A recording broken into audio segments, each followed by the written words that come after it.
Welcome to another episode, Chilling with Aaron Lawrence. We're here in a different forum. We're here with no other than Dr. Garold Hamilton. We're here promoting a book that he wrote. He's an entrepreneur, he's an author, and he's an engineer. One of the biggest engineer in the world for me. I don't know about anyone else, but for me, Dr. Hamilton. Yes, sir. Welcome to the podcast. It's a pleasure having you here in this forum where we can sit and talk about your book and talk about your life and talk about your journey, talk about where you started and where you're looking to go with your career. Now, tell me something about you growing up. All right. As a person, where you from? Yes. So we call it, they call it mostly inner city. They titled it as the ghetto, as my first book talked about, the Ghetto Youth's Bible. A place called Charlie in Savlamar. And this is no normal place. This is a place that's nestled between two cemeteries. And it's a place where I didn't see a lot of people, advancing and doing a whole lot in terms of going to university and doing much more in terms of leaving, a positive life. There was a lot of negatives, in those communities in which you could easily be drawn into and become a victim of what's going on in terms of, so, coming from that, challenging background. It's also something that can affect your path upward. Yeah. But I didn't let that affect me. To be honest, what I saw and what I felt is gaining a whole lot of resilience, and also really having a community that really support you and try and saw that you had something in you in which they should nurture and they should support. Yeah. And, so that's what I saw. And it really was a community effort in really pushing me, towards doing something positive in my life. And, my parents was a huge factor, but it was a community effort as well, to really push me towards success. The community that you talk about is not no other community than there's a community in Westmoreland. Yes. And in Savlamar. Yes. Where it's deep. Yes. Deep community. Yes. And to see you as one of the first young men that come out with so many titles and so many attributes. Yeah. Tell them so much more about your achievement. Yes. And I'm talking about from high school. Yes. You've been to Mannings. Went to Mannings, went to the Mannings High School. So very, proud, we're, I think about number 8 in the country now, but in terms of, academic excellence. But that institution was it's a beacon for Western Jamaica, and passing your exam to go to that school in itself is huge, because not a lot of people from my community actually get to that school. Get into that school. So that's that in itself was something that was huge in the community. So they saw that as well. And they support me in a whole lot, and it's the teachers were on my side, because my dad was selling ice cream at the school as well. So everybody kind of was looking out for me, which was good, and which helped me a whole lot as well. So, and Aaron, we're talking about it also. I play football at every level, at Mannings, on the 14, on the 16, and captain the Dakasa Cup team. And you were one of the assistant coach, and became the coach after that same high school. The same high school and that's a high school that I start. Yeah, my coaching career. Yes. And the Mannings school. I did extremely well. That's where I start my coaching career. Yes, because I remember they called when I used to play with Jamaica. They asked me to come and help the coach, to be assistant to the coach, and then after the coach, they asked me to continue after I retire, and I continue, which is good. But it's not about me and thing. It's about you, Garold, and this book. Yes, and this book. But you speak about your father. Yes. So he was a great man. Yes, in Westmoreland. Yes, and he done a lot of great things. Yeah. So my father, when it comes to sports, my father is a sports fan. He's a die-hearted Rena supporter, die-hearted Mannings supporter, but also people supporter. Yeah. Like he really value talent when it comes to football. So he would treat them extremely, nice. He would give them ice cream. He used to sell ice cream, but I think he used to give away more ice cream than what he sells, which is, but that's the type of person he is. Yeah. If you do well, he would want to reward you. And that's just something but I remember also, the type of person he is in terms of his vision and how, he can foresee stuff, so with me, I remember, 9 years old, going to see him at Mannings School and, going to, he was with some of the Docker soccer play at the time, and he was introducing his son, proudly, and said, "This is my son, and he's going to be the captain of Mannings School team," which is just something that was etched in my head. So careful now, mind. They think that your daddy, because when we give you the captain, we never even didn't know that. You and your daddy have that. That wasn't even a connection, and that was in my head. But it's funny; it's not like something that I even thought was possible. Yeah, to be honest, you know what I mean. Even I've never even. It wasn't a situation that I even put myself in a position to say, "Coach, I want to be the captain." No, it was never a situation. Let me tell you, how that captainship come about. Yes. So you attire yourself. Yes. How you lead. Yes. As a person. Yes. And.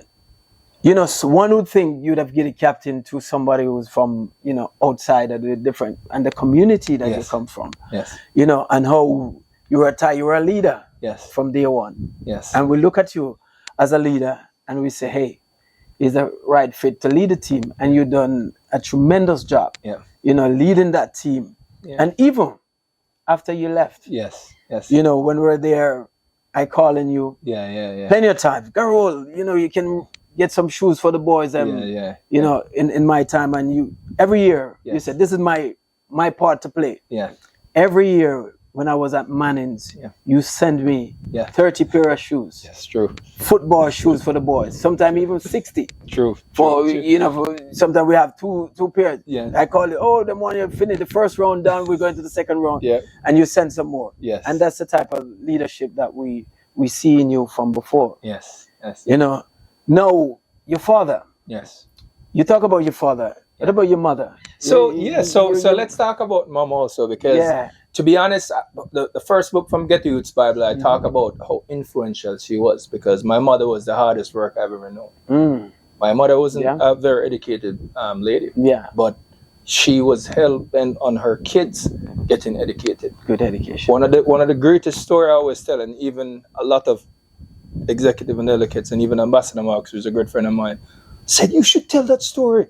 And I remember I graduated from Mannings School, very good high A-level result, and got through to go to the University of the West Indies, prestigious university in the Caribbean.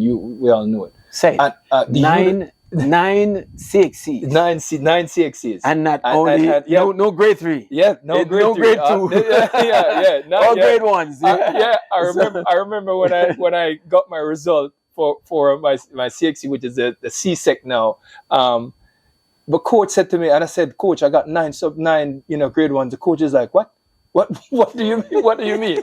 He's like, coach is like, man, this is, so like for a footballer, because remember, those times, it's not accustomed for a footballer to have to be, have that academic type of, and playing football. And playing football and, captain the team and stuff. So that in itself, so what I got through to go to University of the West Indies, which was in itself was huge, for my family. And it was, I was the first. Nobody from my community ever went to the University of the West Indies. So that was the first. But at the time, my father had an accident 2 years before and couldn't really, he wasn't able to move around, and his ice cream business, fell out and couldn't really support. So my mom was, have a shop, and she was selling bag juice. I was helping her. I was doing my barbering, but there wasn't enough money for me to go to university. So I decided that, I was just going to hold back a little bit and maybe work for the year and help her out. And I remember coming from a football game. I remember Mannings was playing, and I went to a football game and came back in September, because I deferred my place and said, I'll go next year. I came back from football one day, and my mother said to me, so Garold, what exactly are you going to do for the year? You haven't applied for a job.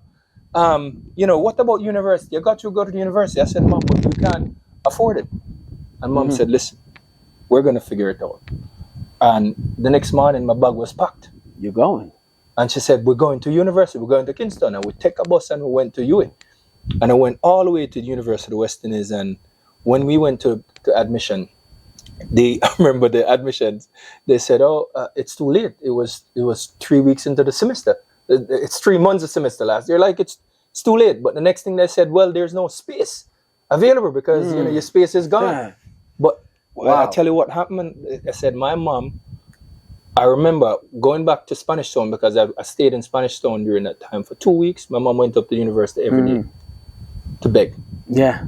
To beg for her son to get in every day. Wow. And I remember that 2 weeks passed and she called me one day and she said, come, son, come, you got through. And when I went up there, it was the dean of natural science, Dr. Morris, who wanted to talk to me. So that's why she called me. The dean said, listen, I wanted to talk to you myself. I saw your mom up here every day. He said, you didn't come up here one day. He said, I made the decision and give you a chance because of her. Sometimes she didn't even talk. She just put up her hand for me to see her that she's there. She's around. But she was present. Wow. Every day, fighting for her and fighting for you. And she said, I remember he said something. He said, I only accept 2 persons. One was a girl called Simone Nels. She's a doctor right now. Her stepfather was the warden for Taylor Hall. So she had connections. Yeah. And he said to me, so you said, what you have a mother that never give up on you. Never. And he said to me, if you fail, I personally am going to beat you up myself. Yeah. So the man put a chance. But at that point, I realized something. I realized that this degree that I was going to get and this opportunity was not for me. It was for me, for my mother. It was for your mother. My mother wanted it for my family because she realized that I needed that in order to really get to where I want to go. And basically, at that point, I realized that failure was not an option. This is a book. Where, yeah, man, this is a book. This is a book. This is a book. And these are the stories that we talk that basically you have to find that motivation. Find what's going to set you apart. And finding that and digging deep into that can bring you to real success. And now you are? I'm the Senior Vice President and Growth Leader for Introba.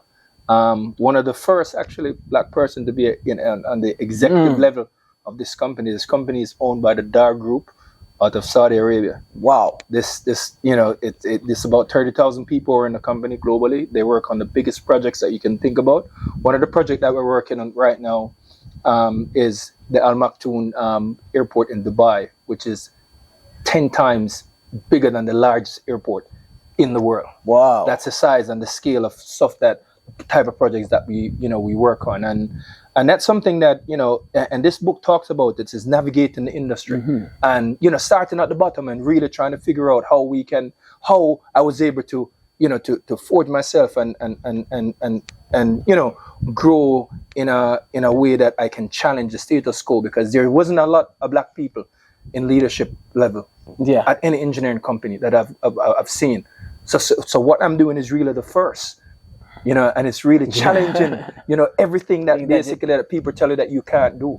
You're doing it. I am doing it. You're breaking the doors, breaking the barriers, and breaking the glass ceiling, and making sure that make it happen. And just to let ones out there know, you can do it too. Yes. As a guy or girl from your various communities, yes, if you only push yourself more, and with a father and a mother behind you, I can see where you get that drive from, and that push, and to becomes, an author, becomes a doctor, engineer, and you base in Washington D.C. In Washington D.C. And you've been there for over 20 years. 20 years, yeah. Over 20 years. You've been there working, and you never stop, and I think sky's the limit for you. Yeah. There's a part in the book, Garold, if you could find it, so you.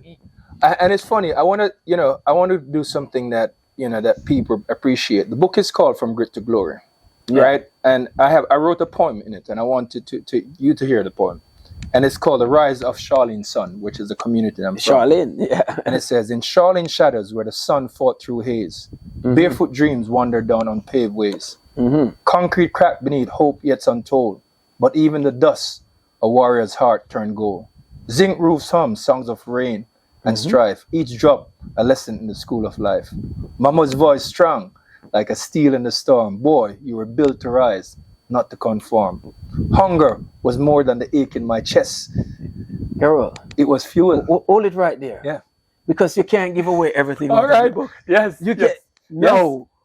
Hunger. Yes. We stop at the hunger part. Yes. Because hunger was the burden in your chest. Yes, man. Yes. Because you want them to go out. Yes. You know, people, everyone out there. Yes. You know, please go out and get a copy of this book. Yes. This book is a book that you should read, especially, you know, not because you're from the community. Yeah. I want people from everywhere to read this book, to go out and bought and get a copy of this book. Yes. Because it's something good for you in there. You know, not from the slum to the corporate. Yeah. You know, where you can rise from. And we talk about illustration also. So it's not only reading. There is illustration in the book that that would help you. You know, that it's takeaway. You can print it. You can you know, you can talk about it, but it also talks about this reflection on key lessons learned. It gives you steps, steps on how to manage your time, steps on how to grow in corporate leadership, steps on how to be an entrepreneur, different leadership steps that you should cling to. So that this is a roadmap. Yeah, this is a roadmap. This is something that when you grab it in your hand and read it, you will be inspired. And you're a footballer. Yes. You're a footballer. Yes. And one thing that in your time, that footballers could never reach anywhere. Yes, true. We could never reach anywhere. We can be, and you're like me. Yes. We're from the ghetto. Yes. And to find myself now coaching at Turks and Caicos. But Aaron, people like you also are mentors, for me. And that's why, you showing me and in turn I'm showing other folks as well, other people, that can follow the same path. That it doesn't matter where you're from. It's not where you start. No. It's not even what you're doing now. It's how you finish. How you finish. And the road, the journey is going to be long. Of course. And it's going to be rocky. Yes. And it's going to be smooth. Yes. And it's going to have hills we have to climb. Yes. We just have to push yourself. Yeah. Well, the book. Yes. How one can get this book, where they can go to get a copy of the book. All right. Let me know. All right. So first and foremost, the book is available on Amazon. It's also available on Barnes and Nobles, but also it's available on my website, which is www.garoldhamilton.com. So that's my first name, last name.com. So go to that website. You could see much more about me. You should see all the links. It has the link to Amazon and also have the link to if you want to purchase a signed copy, of the book as well, which is a lot of my, my supporters and fans actually do that. And to know this book is actually 100% proceed is donated to my nonprofit organization, DTR Foundation. So if you want to know more about the foundation, is www.dtrfoundation.org. And you will see all the great work that we're doing in communities and changing lives. And that's something that's important to me. Yeah. And that's the reason why, even in the book, we talk about how much we're helping communities and how much you can use, what you learn and what you gain through life to really change life. And that's what we're trying to do with this book. Nice. There you have it. Mr. Hamilton, Dr. Hamilton. Yes. Everybody have to put the doctor in it now. Yes. You see where you can find the books. You see where you can go and find this book. It's a wonderful book. So please go out and find it. And thank you for watching. Thank you for being a part of our podcast where we have our followers who have followed this podcast, and we kindly go and get your book. Go and get your book and read it. It's a good read. So thank you again for watching. Peace out. One love. God bless. Thank you for having me, Mr. Lawrence. Pleasure, All my right. brother. Thank you, sir. Pleasure. All Pleasure. right. Yes, sir. All right. Yes, sir.